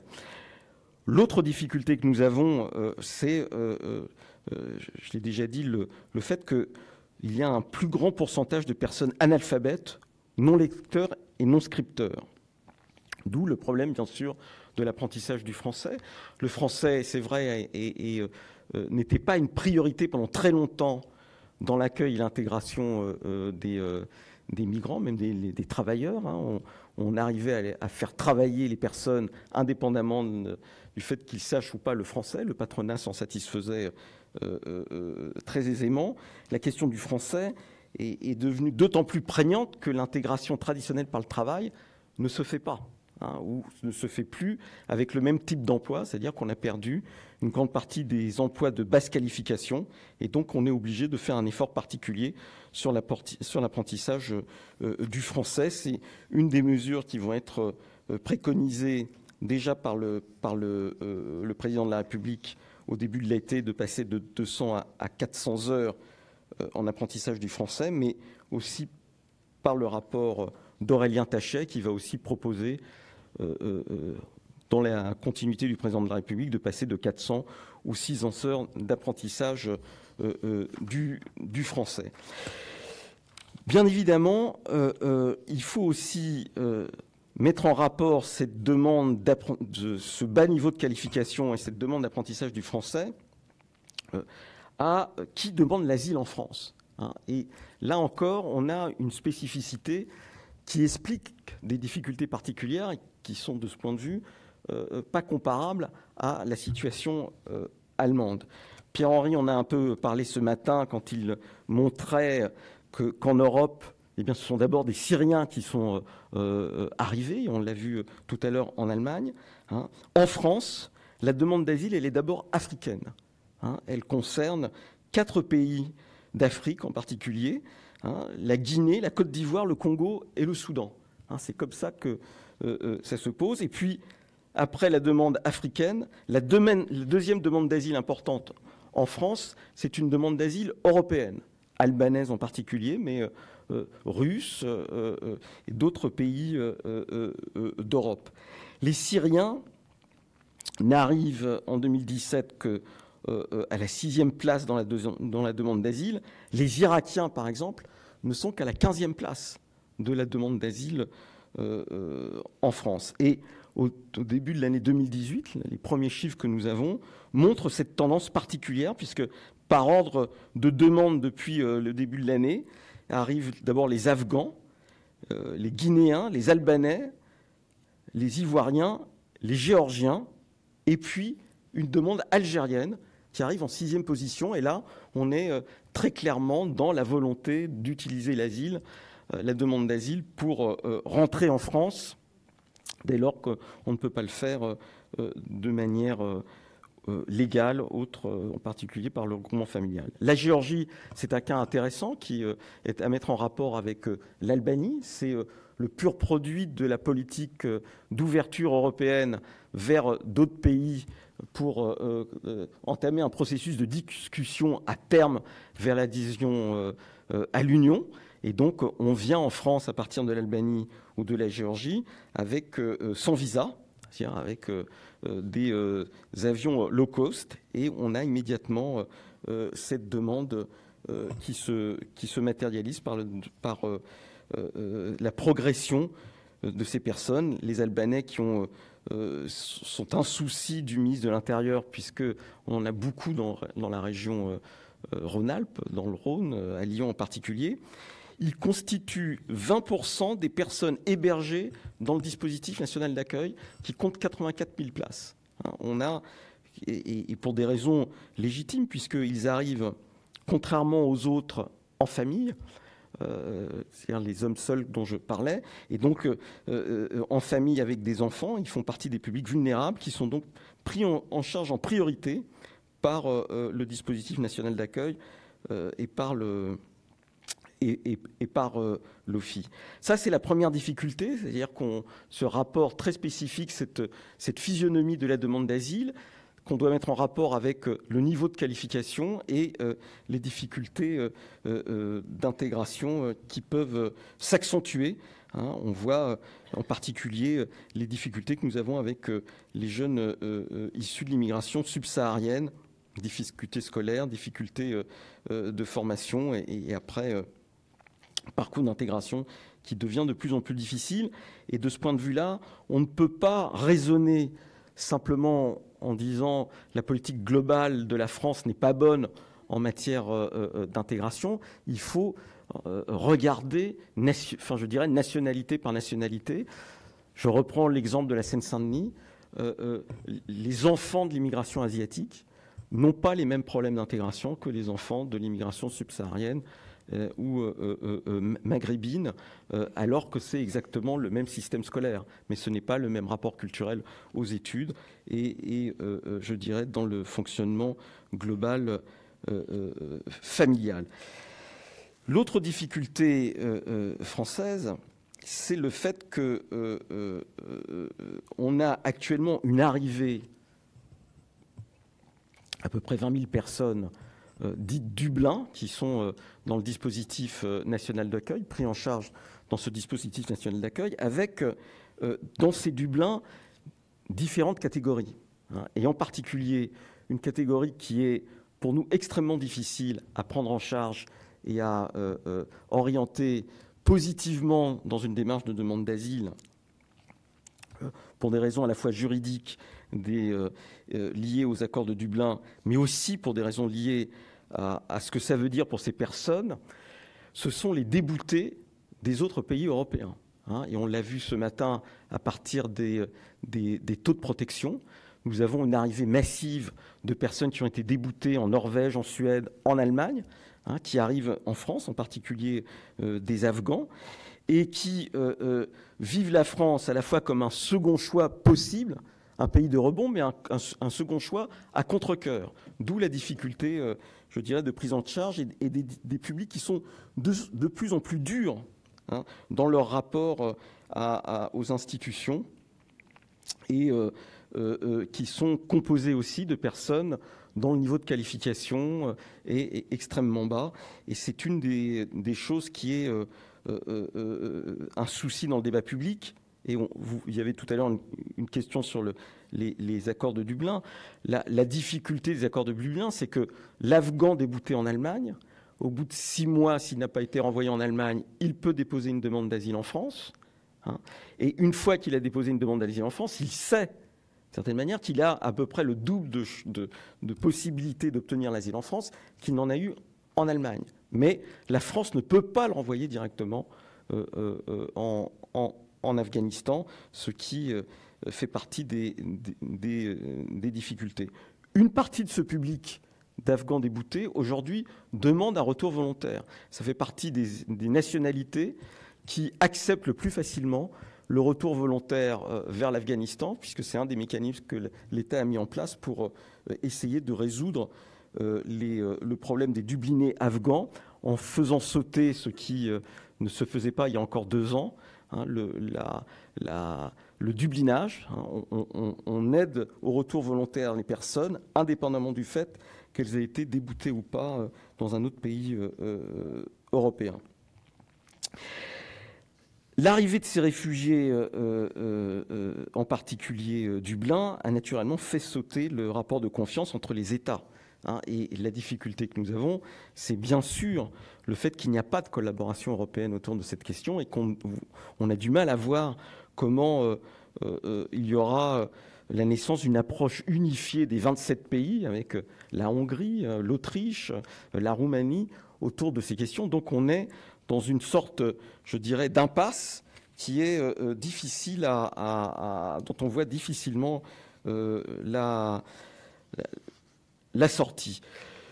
La troisième difficulté, c'est la faiblesse du débat public en France. Il faut le dire aussi telle question. Globalement, on peut dire que le pays se comporte plutôt bien.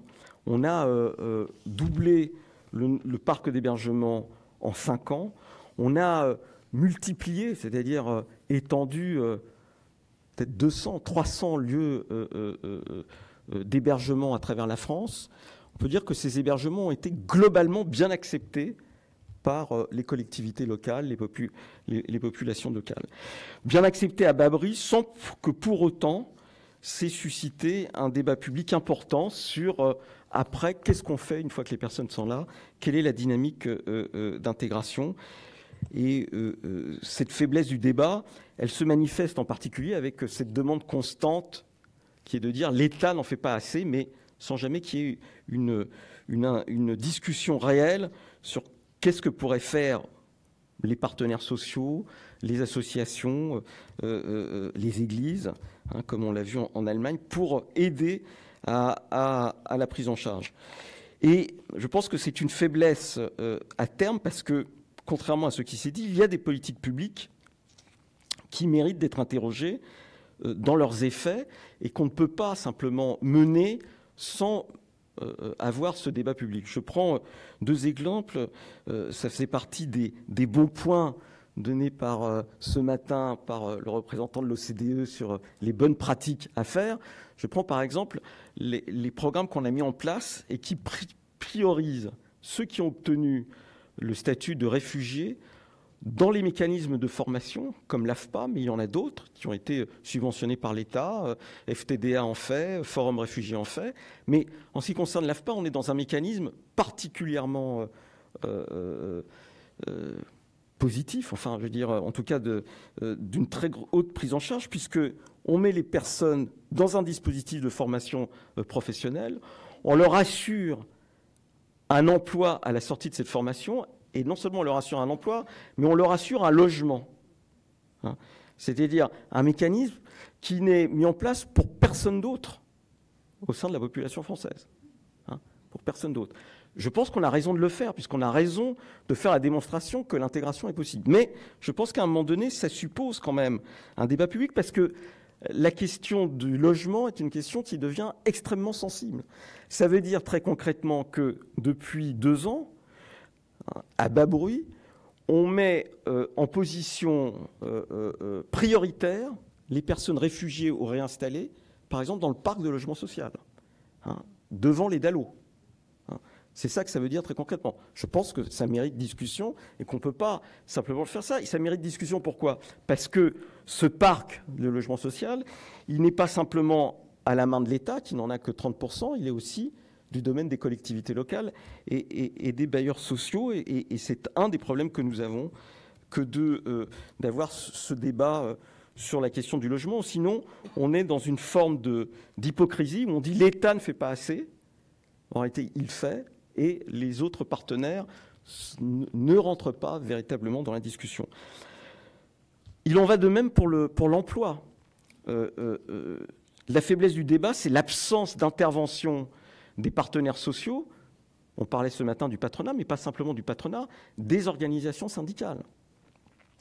Si on dit que l'intégration passe par la question de l'accession à l'emploi, il faut bien discuter très concrètement du type de compromis social qu'on peut faire autour de l'entreprise pour mettre ou non, insérer ou non dans l'entreprise des personnes qui ne parlent pas forcément le français et dont le niveau de qualification ne répond pas immédiatement aux besoins de l'entreprise. Bien évidemment, tout le monde a conscience qu'on apprendrait beaucoup plus facilement le français en étant dans une situation de travail, mais ça suppose une discussion sur comment on le fait, avec qui, une discussion par rapport à la situation globale du marché de l'emploi, où je rappelle, on a 10-12%, mais dans des zones, 20% de personnes qui sont au chômage. Et là, on est dans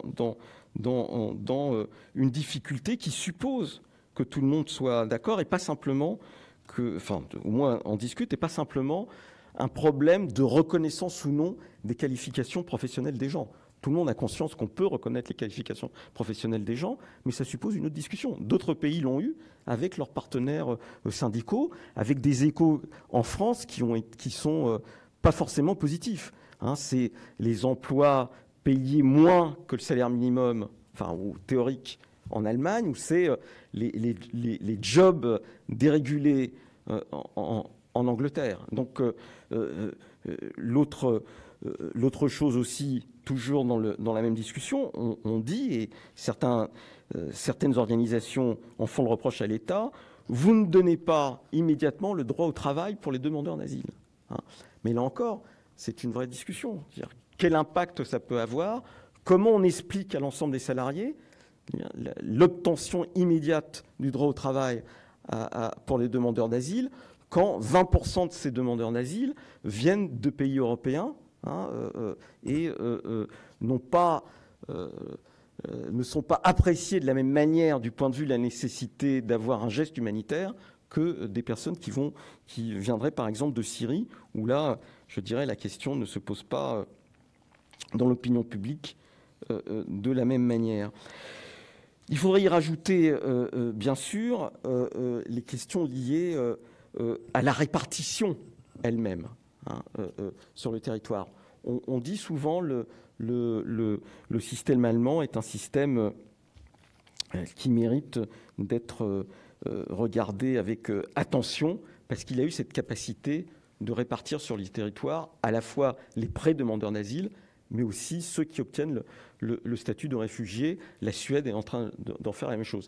Ça suppose qu'il y ait une discussion collective sur la limitation d'installation et de circulation des personnes. C'est une discussion qui, en France, a du mal à se faire, puisque le discours général est l'idée de la libre circulation et de la libre installation, et de ne pas lier l'installation des personnes à un endroit à la prestation sociale qu'on leur donne, puisque c'est ça, les mécanismes qui sont faits dans d'autres pays d'Europe. Là encore, le projet de loi essaye de réfléchir à cette question.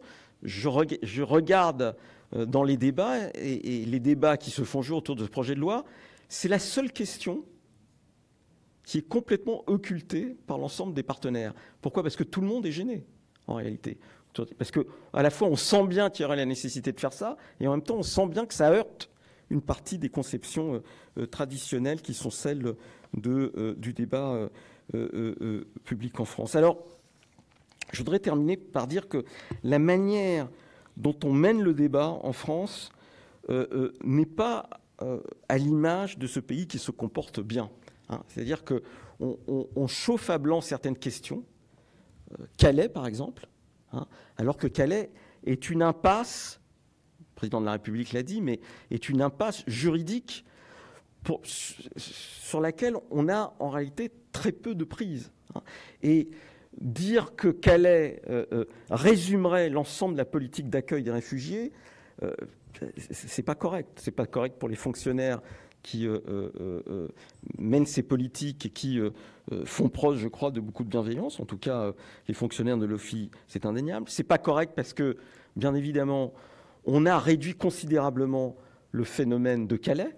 Hein. Je rappelle qu'on était monté jusqu'à 10 ou 11 000 personnes et qu'on est aujourd'hui à 600, 700, peut-être 800 personnes, mais que surtout, la difficulté que nous avons, c'est d'être confrontés à des personnes qui refusent de déposer une demande d'asile en France, refusent les hébergements qu'on leur propose, hein, et veulent absolument passer en Angleterre, quitte à affronter, je dirais, les forces de police. Alors, je ne veux pas rentrer dans un domaine qui n'est pas le mien sur les questions des accords du Touquet, faut-il les revoir ou pas les revoir, mais il faut quand même faire attention avec le fait qu'on ne peut pas d'un côté dire qu'il faut des solutions européennes, et il faut y inclure quand même l'Angleterre, même s'ils sont dans une dynamique de Brexit, et de l'autre côté, considérer que la volonté du gouvernement anglais est quelque chose dont on ne peut pas tenir compte. Hein.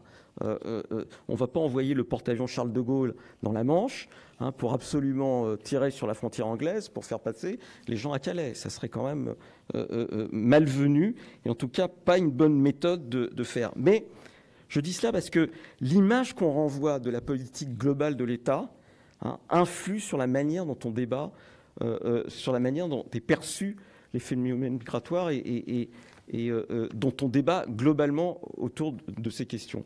Plus on déforme ce qui se fait, plus on passe sous le boisseau les choses qui se font positivement, et plus on polarise aux deux extrêmes, au bénéfice d'un côté de ceux qui ne veulent absolument pas accueillir, hein, et qui en même temps voient bien qu'il y a des choses qui se passent, et de l'autre côté, on polarise sur des postures qui n'aident en rien à faire avancer les choses autour de ces questions. Voilà un peu ce que je voulais dire pour défendre la politique publique et dire que il n'y a pas de différence, en tout cas à mon niveau en tant que fonctionnaire, entre ce qui se faisait il y a 2 ans et ce qui se fait aujourd'hui, dans aucun des domaines. Les budgets qui sont alloués pour l'hébergement n'ont pas diminué. La volonté de construire et d'ouvrir des places d'hébergement, non seulement n'a pas diminué, mais s'accentue. La circulaire, l'objectif assigné au préfet de trouver 20 000 logements pour accueillir les réfugiés est quand même quelque chose qui est la manifestation explicite d'une volonté d'accueil écrite et qui est dans la prolongation de ce qu'on faisait sans l'écrire. Hein, je veux dire, c'est quand même important de le souligner. Et je crois que les initiatives qui sont prises tant dans le domaine de l'éducation nationale autour de l'idée d'écoles ouvertes aux parents en même temps qu'aux migrants, au ministère du Travail sur l'utilisation d'outils spécifiques comme la garantie jeune pour essayer d'inclure dans le système de formation et dans l'entreprise les jeunes hommes que nous avons et qui sont un public difficile, ou les autres initiatives qui sont prises, montrent que du point de vue de l'État, il y a une volonté réelle et qu'il n'y a pas de recul en la matière. Reste à entraîner 2 partenaires qu'on a du mal à entraîner. Le premier, ce sont les régions, qui sont quand même responsables ici de la formation professionnelle. Ce n'est pas une compétence de l'État. Et l'ensemble des communes qui, je pense, ne peuvent pas simplement, j'ai pris l'exemple de Paris, mais d'autres peuvent être soulignés, qui ne peuvent pas simplement dire tout ça est de la compétence de l'État sans elles-mêmes faire l'effort nécessaire et examiner leurs propres politiques qui ont tendance quand même au fil des ans à mettre en périphérie de la ville riche ceux qui viennent et qui sont souvent les plus pauvres. Merci.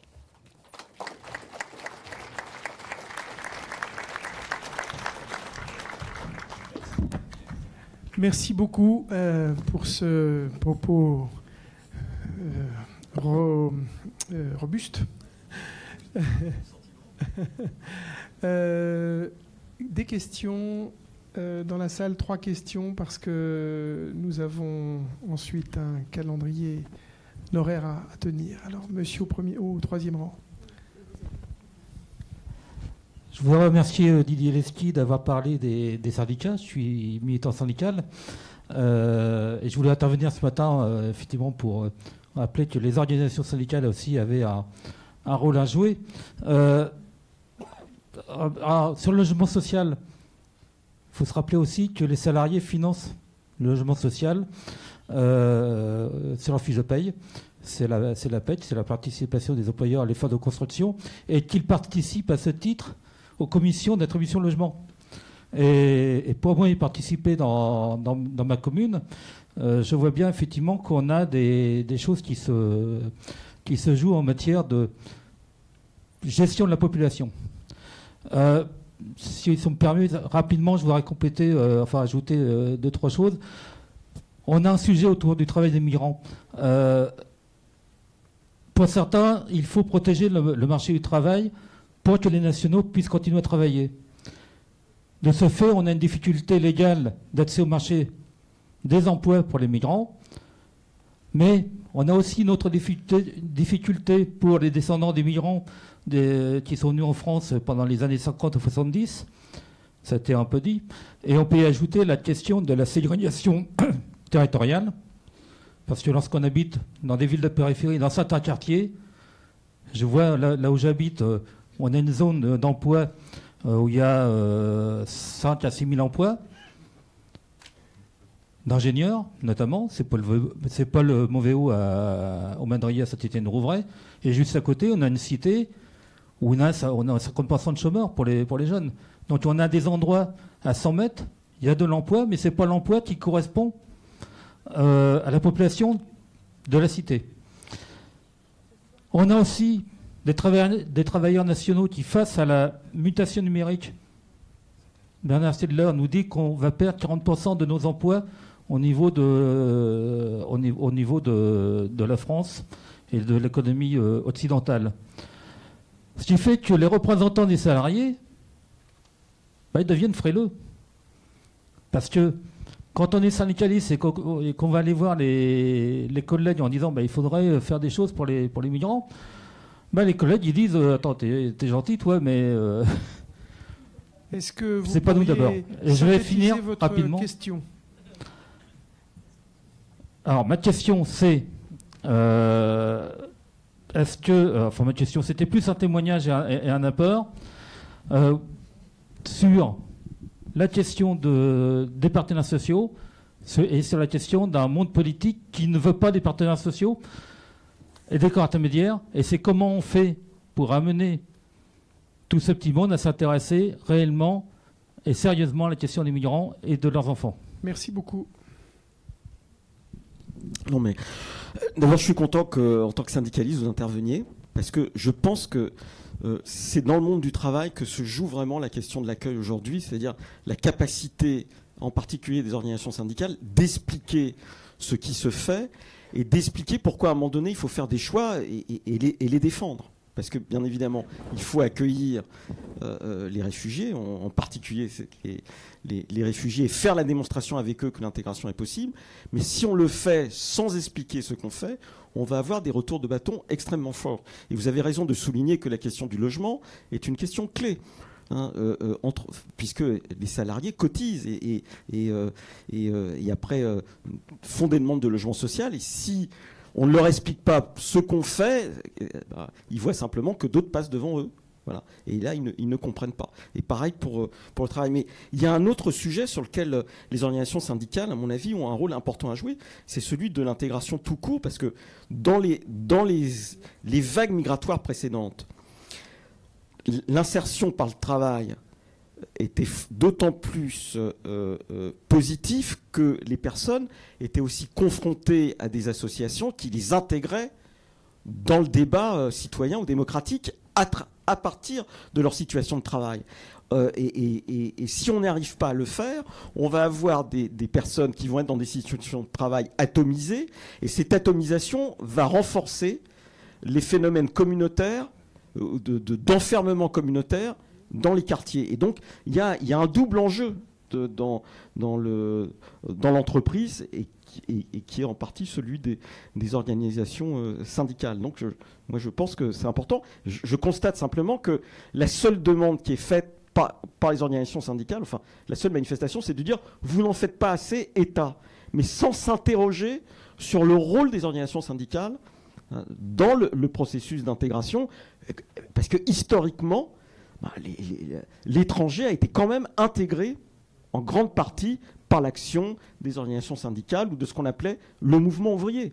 Et le mouvement ouvrier, il va avoir beaucoup de mal à intégrer l'Afghan. Je veux dire, qui n'a plus de tradition parce qu'il vient d'un pays profondément déstructuré et où les questions de sociabilité et de dynamique démocratique interne ont été cassées parce que la société afghane a été cassée. Et c'est pareil aussi pour les Soudanais. Merci. Alors, madame et ensuite monsieur. Donc, pardon, alors il y a une dame au fond. Oui. Une question, monsieur. Une aussi courte que possible. Est-ce que l'Europe agit en faveur de l'intégration des immigrants pour chaque pays de l'Union? Merci. Non, mais on a déjà dit cette question. D'abord, l'Europe, c'est une fiction. Donc, on peut l'agiter comme une ritournelle. Mais enfin, concrètement, voilà, il n'y a pas de politique unifiée. L'Europe, enfin, nous on en parle, les Allemands en parlent aussi, mais enfin, à partir de là, voilà, il y a plutôt une politique qui est parfois, enfin pas parfois, mais souvent, qui a été de faire passer les gens d'un pays à l'autre, surtout pour pas s'en occuper. C'est ça qui s'est passé dans la crise migratoire. Et les personnes in fine arrivent dans les pays d'Europe qui leur garantissent le maximum de droits, un comportement globalement positif du point de vue des droits humains, une prise en charge sanitaire, etc. Donc c'est quelques pays parmi les 27. Les autres ont eu tendance à pousser de l'autre côté de la frontière.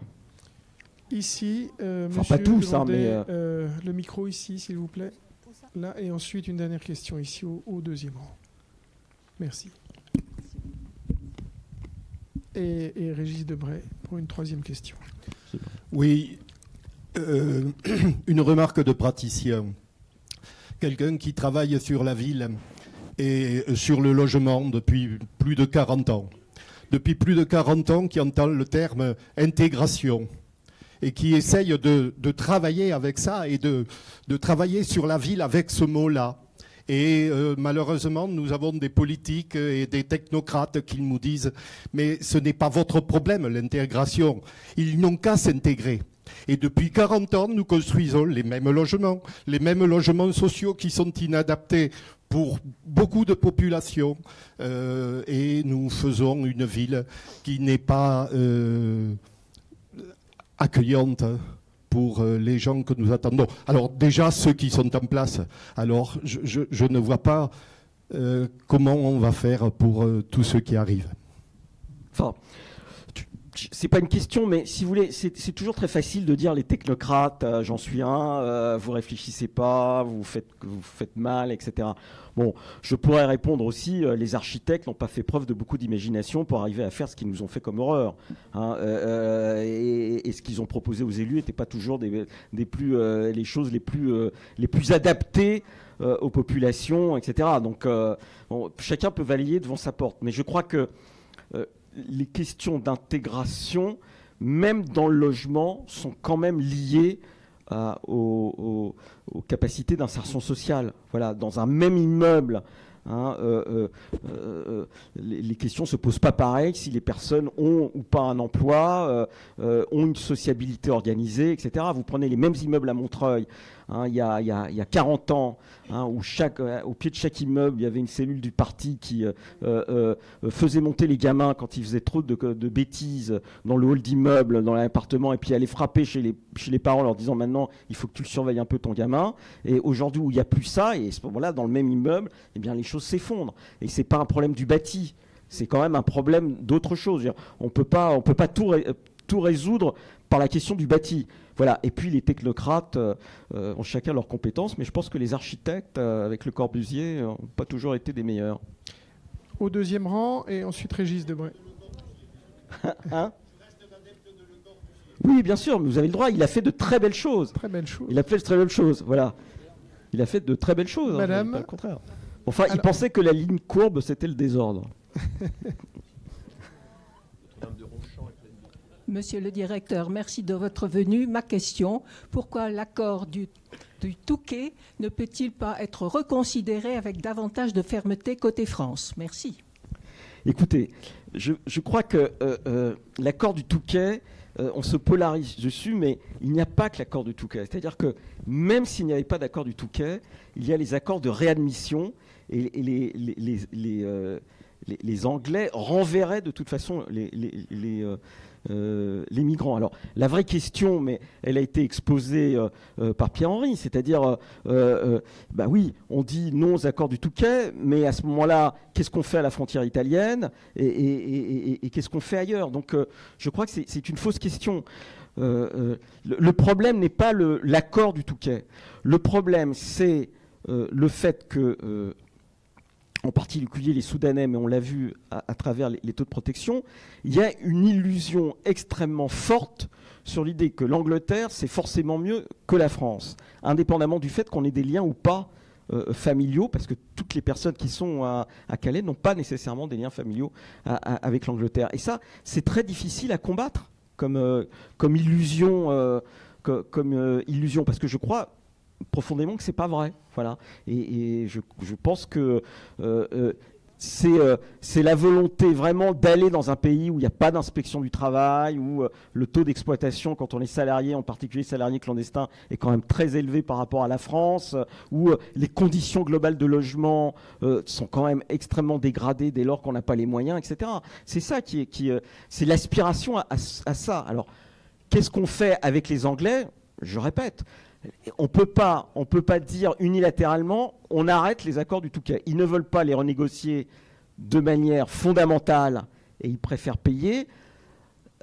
Voilà, à un moment donné, enfin, on fête le 100e anniversaire de la guerre de 14-18. C'est quand même un pays qui a été notre allié pendant 2 fois dans des circonstances extrêmement douloureuses. On ne peut pas se comporter avec lui comme si c'était pas un pays avec lequel on a des liens très anciens et fraternels. Régis Debray. Oui, cher Didier, 2 questions. La première, est-ce que je vous ai bien compris quand vous dites que la question des migrants a fait éclater les faux semblants de l'Union européenne? Autrement dit, une question qui, je dirais, a plutôt contribué au démembrement de l'Union européenne qu'à son remembrement. C'est-à-dire que ça rendrait un peu vain le wishful thinking sur le thème « il faudrait que », etc., que l'Union européenne s'en mêle. Elle ne peut pas s'en mêler car il a été prouvé dans les faits que les pays ont là-dessus des divergences culturelles, politiques, anthropologiques radicalement différentes. Deuxième question, à quoi attribuez-vous l'extrême timidité des représentants de l'État à dire les chiffres, ce qui est en cours, ce qui est fait, ce qui n'est pas fait. Autrement dit, vous avez parlé d'une mauvaise image de la politique globale de l'État, mais ne croyez-vous pas que les représentants de l'État, au plus haut degré, en sont un peu responsables, comme s'il y avait là une sorte de patate chaude à refiler aux voisins, sans jamais qu'il y ait un exposé solennel et précis de la question de la migration dans le monde contemporain par un Premier ministre ou un président. Ah bah oui, en plus, merci pour ces 2 questions, cher Régis. Sur la première, je vais l'aborder de manière très simple. c'est l'éclatement l'absence de confiance entre pays européens et l'éclatement de l'Europe, elle se matérialise aujourd'hui dans le droit, et en particulier dans le droit administratif. Aujourd'hui, des tribunaux administratifs refusent à l'État, aux préfectures, par exemple, le renvoi de quelqu'un qui était débouté en Allemagne, parce que, en motivant la décision, en disant l'Allemagne n'offre pas les garanties suffisantes du point de vue des droits humains pour cette personne, pour qu'il soit légitime de la renvoyer en Allemagne. L'Allemagne, je ne parle pas de la Hongrie, hein, je parle de l'Allemagne. Bon, ça, quand on commence à inscrire ça dans le droit, ça veut dire qu'on a une défiance absolue. On le fait exactement en ce moment. Tu vois, il y a une décision du tribunal administratif de Pau qui fait beaucoup parler au sein du corps préfectoral. Hein. Le tribunal administratif de Pau dit « Vous ne pouvez pas renvoyer quelqu'un en Italie parce qu'en Italie, il n'y a pas de garantie que la police italienne se comporte de manière conforme à nos conventions internationales, enfin européennes, vis-à-vis des migrants. » À partir du moment où on commence à inscrire ça dans le droit, ça veut dire qu'il n'y a plus de rapport de confiance suffisant pour construire une politique globale. Ça, c'est clair. Et la dernière chose, c'est que au moins dans le noyau des pays qui ont accueilli, il n'y a pas de gestion commune, ou en tout cas pas de discussion commune sur qu'est-ce qu'on fait de ceux qui ont été déboutés, alors que dans un autre pays du même espace, le taux de protection leur est très favorable. Et voilà. Et je reprends toujours le problème des Afghans. 60% de taux de reconnaissance en Allemagne, 82 ou 90% en France. Bon, en réalité, le problème des déboutés afghans est un problème qui n'est pas simplement français, qui est en réalité européen. On pourrait y rajouter les déboutés afghans aux Pays-Bas, puisque le taux de reconnaissance est de 30%, etc. Et donc là, ce n'est pas discuté ensemble. Ça veut dire que j'ouvre la frontière, parce qu'on dit tout le temps l'Allemagne a accueilli 1,2 million. Il y a 1,2 million qui sont rentrés, mais ce n'est pas exactement... J'ouvre la frontière, mais après, ceux que je n'admets pas, je ne discute pas avec ma partenaire de savoir ce qu'on en fait ensemble. Voilà, c'est ça qui est en train de se passer. Et je pense que ça ne va pas s'améliorer. C'est clair, ça ne va pas s'améliorer. Et je le dis en plus... Très concrètement, je dis, quand on commence à inscrire ce genre de décision dans le droit, c'est-à-dire dans le droit positif, c'est-à-dire que le degré de défiance est absolu. Parce qu'on ne pouvait pas imaginer il y a 30 ans cette idée de dire, par exemple, que l'Allemagne n'offre pas les garanties du point de vue du droit humain. L'Allemagne a connu, dans les années 70, une période extrêmement violente. Hein, aucun tribunal administratif n'a décidé que, pour parler d'un nom célèbre, que tel ou tel avocat de tel ou tel groupe armé ne devait pas être envoyé là-bas parce que l'Allemagne ne correspondait pas aux droits humains tels qu'on le pensait. Hein. C'est ça qui est en train de se passer. Donc c'est très fort. La deuxième chose, pourquoi il n'y a pas d'explication globale ? D'abord, il y a eu indéniablement un effet retard dans la perception de ce qui était en train de se passer. Mais un effet retard qui est qui ne date pas d'hier, en fait. Une partie de ceux qui arrivent, et en particulier les Irakiens, les Kurdes irakiens, les Afghans, les Syriens, ou ceux qui arrivent par la Libye, ils arrivent dans quelque chose qui, pour certains, était absolument prévisible en termes d'effets, dès lors qu'on déstructurait ces pays. Bon. Mais c'était difficile de l'énoncer dès lors qu'on s'était soi-même embarqué dans cette politique. Hein, voilà. La deuxième chose, c'est que je pense qu'il y a une difficulté à formuler une vision d'ensemble qui supposerait en même temps qu'on discute vraiment d'une réorganisation administrative et pour faire face à ce phénomène migratoire. J'ai pris l'exemple de la formation professionnelle. Hein. Il faudrait arriver à articuler formation professionnelle, perspective de développement économique. Donc ça supposerait une véritable discussion entre les régions et l'État central pour dire, voilà, en gros, voilà quels sont nos besoins, voilà vers quoi on doit orienter la formation, et du coup, comment on peut prendre en charge les migrants et l'expliquer à l'ensemble de la population en lui disant il va y avoir un temps, 2 ans, 3 ans, 5 ans, qui va être plus ou moins difficile, en particulier sur la question du logement, mais après, on peut effectivement penser qu'on va y arriver parce que le phénomène va plus ou moins s'atténuer en termes de migration, et on le voit, ou parce que le développement économique permettra l'intégration globale. Mais ça suppose à un moment donné qu'on ait la force de s'abstraire du débat politique immédiatement contingent. Voilà. Et ça a été effectivement très difficile de le faire, et je pense que c'est toujours la difficulté, à mon avis à tort. Mais on peut le dire pour le personnel politique comme on peut le dire pour les organisations syndicales. Hein, je veux dire par là que je pense que c'est une facilité, ou pour les associations, je pense que c'est une facilité ou c'est un défaut qu'a l'ensemble de la société française, quels que soient les positionnements politiques et quelle que soit la place de chacun dans l'espace social, associations, fonctionnaires de l'éducation nationale, etc. Voilà. Je ne sais pas si j'ai répondu, mais... Merci beaucoup Didier Lesky, et on va se retrouver. Prudence, c'est ça. On va se retrouver tout à l'heure, Didier, avec Benjamin Stora, le directeur de la Cité de l'Immigration, pour un dialogue que vous aurez avec lui. Merci beaucoup.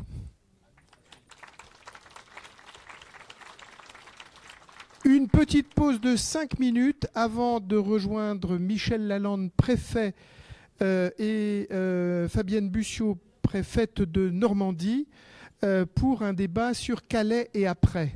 Donc vraiment, on sera au plus près de la question. Oui, ils sont là. Ils sont au fond. Enfin, je ne les connais pas. Mais... On va faire une photo au niveau